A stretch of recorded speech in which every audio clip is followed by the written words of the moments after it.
What's up, everyone? How we all doing? Ben Raven, MLive's Detroit Lions beat writer here. I am still at Soldier Field. Just recorded the Dungeon and Doom podcast, but the Detroit Lions just beat the Chicago Bears 34-17. They win their franchise record 13th game in a season. That's right. For, as doom and gloomy as it's been over the last couple of weeks, and understandably so with all the injuries, this is the best Detroit Lions regular season of all time. The Lions have never won 13 games in a regular season before. They've done it today. They've got 2 games left. It also came on a day where they broke their single season scoring record too, with 2 games left, topping the 2011 high-powered offense's scoring output from that season. But yeah, today, man, Lions jump out to a 20-0 lead and just do everything they needed to do from that moment on out to put the Bears away and to win this game. And they did it while moving some pieces around, and they did it while looking good. Jahmyr Gibbs handles a bell cow amount of work out of the backfield without David Montgomery today. First game without Montgomery. Gibbs had 9 rushes before he went off the field once, had 10 carries before the end of the first quarter, finished with 23 carries for 109 yards and a touchdown, had 4 catches for 45 yards. With all the big stats, with all the big games today from Jared Goff, Sam Laporta, Amon-Ra St. Brown, and Jamison Williams, I walk away most impressed by Jahmyr Gibbs. That is an all-around running back. He is not just a home run hitter. He is not just a receiving option. He is someone who I would take over the vast majority of running backs in this league as your bell cow first running back. What he was doing between the tackles today, when he catches that big screen and takes it downfield and then finishes the drive with 3 carries inside the 5-yard line, unbelievable stuff. Unbelievable complimentary football today. Yes, that's right. That's a coach speak term for you, but guess what? Lions get 2 fumbles from Bears rookie receiver Rome Odunze in the first quarter, turn those 2 takeaways into 10 points, and just when the Lions get the Bears on their heels, they come through with that bam, big uppercut, 82-yard touchdown pass to Jamison Williams. Longest catch of JMO's career. He ends the day with a career-best 143 receiving yards and a touchdown. St. Brown catches 6 of 8 passes thrown his way for 70 yards and a touchdown. Already talked about Gibbs. Goff was just surgical today, 23 of 32, 336, and 3 touchdowns.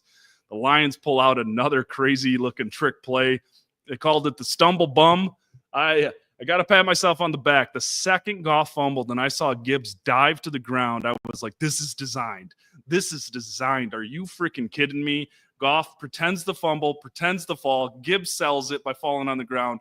Goff is in control the whole time, pulls the ball up, hits Sam Laporta for the touchdown. That put the Lions up 34-14, first drive of the second half. And the Bears were done. The Bears were done. They scored 3 more points, and they did that by kicking a 30-yard field goal on 4th and 2 or 4th and 3 when they should have been going for it and going for a touchdown.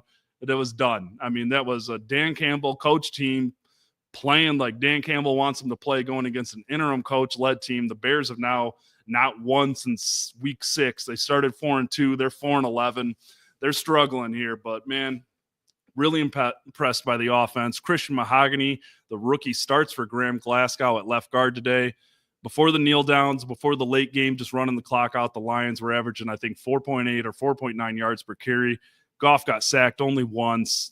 Good jobs all around there. On the defensive side of the ball, no Lee McNeil, no Carlton Davis.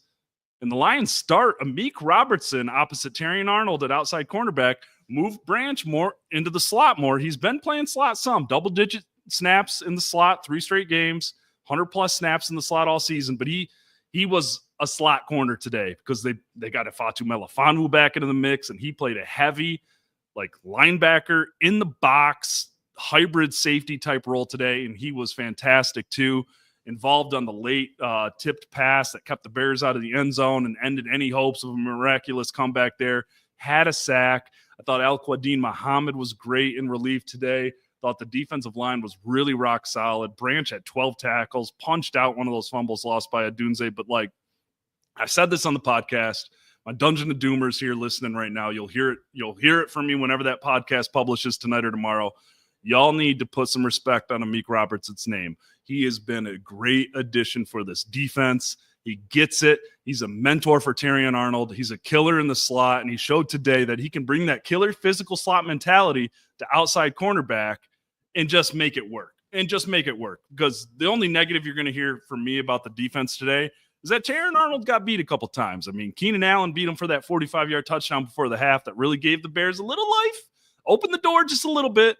And Arnold even admitted to me after the game in the locker room, he said, I went for the pick. I went for it. You know, that's a wily veteran. Keenan Allen's done a lot of things in this league that a lot of people only dream of doing. Got the rookie to bite on that double move. Bam, touchdown. But guess what? Lions cleaned it up, kept the Bears out of the end zone in the second half, did exactly what they needed to do. I mean, it really was. They found pressure. Williams hit him for a couple of scrambles, but he was running for dear life, and he's not Josh Allen. And you saw what we've been talking about all week. Yes, that exposed some things about this defense. Yes, they provided a blueprint to how and get these new guys talking to each other and those wires crossed, but you're not facing Josh Allen. So I thought it was a solid effort by Aaron Glenn's group. Gave up a lot of passing yards, but they forced the Bears into being absolutely predictable, and they were able to handle that because DeAndre Swift, the former Lions running back, he was doing nothing. 9 carries, 20 yards, 2.2 average, nothing longer than 7 yards. That is clean, stout run defense. I mean, Williams leads the Bears in rushing with 34 yards. The Lions did exactly what I predicted they would do. In our MLive official predictions, I predicted the Lions would win 35-10, and they would force the Bears into predictable passing attack. It's exactly what happened today. It wasn't 35-10, 34-17. I'll give myself some style points, but just really impressive stuff today. I mean, it really was. The Bears go 2 of 10 on third down. The Lions go 7 of 12 on third down. Goff was clean. Gibbs was awesome. St. Brown was dependable. And Jamison Williams, who got hit with a taunting call a minute into the game, pretty early to be taunting, recovered, responded to coaching on the sideline, and recovered for the most yards he's ever had in a game, the longest play he's ever had in his NFL career, and really flashing chemistry and a growing connection with Jared Goff at just the right time. And I see the Vikings won, so they're still 13-2 with the Lions. Week 18 could be a big one for the NFC North. The Philadelphia Eagles did lose today to the Washington Commanders, and the Lions win another game in the NFC. They win another game in the NFC North. That's good stuff for tiebreakers. We'll see how that all unfolds tomorrow morning or the next days. The Lions we'll have Dan Campbell tomorrow afternoon, but the Lions are off Tuesday and Wednesday, but we'll still have the stuff flowing at mlive.com/Lions. They are on Monday Night Football next week, so it will be a later in the week type of situation here, but Lions at 49ers next week. The Lions are 13-2. Most points ever scored in a single season. Most wins ever to happen in a single season for these Lions. And, I mean, pieces are going to start coming back soon. Reeves-Maben had his clock activated this week. You saw Melifonwu make an impact in his first game back.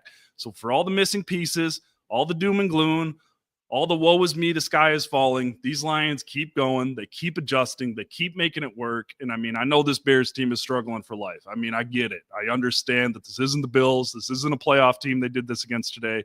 But this was a great step in the right direction. The Lions are 5-0 in the NFC North. They have not lost on the road this season. Just my Lions fans of the last 15 years, tell yourself, the Lions are undefeated in the NFC North and haven't lost on the road this season. They're 13-2. Yes, they're missing a lot of firepower, but, man, Dan Campbell and that coaching staff, the creativity, the adjustments, they are in the right hands, and you're in good hands. And I thank you all for hanging with us. Happy holidays. Please stay safe out there. We'll talk to you later. Watch out for that new Dungeon of Doom podcast coming soon. And please be a friend and check out the Subtext Insider Texting Service, 2-week free trial. Check that out in any store we got at mlive.com/Lions. But Ben Raven signing off. We'll be driving back to Chicago tomorrow morning. Thank you all.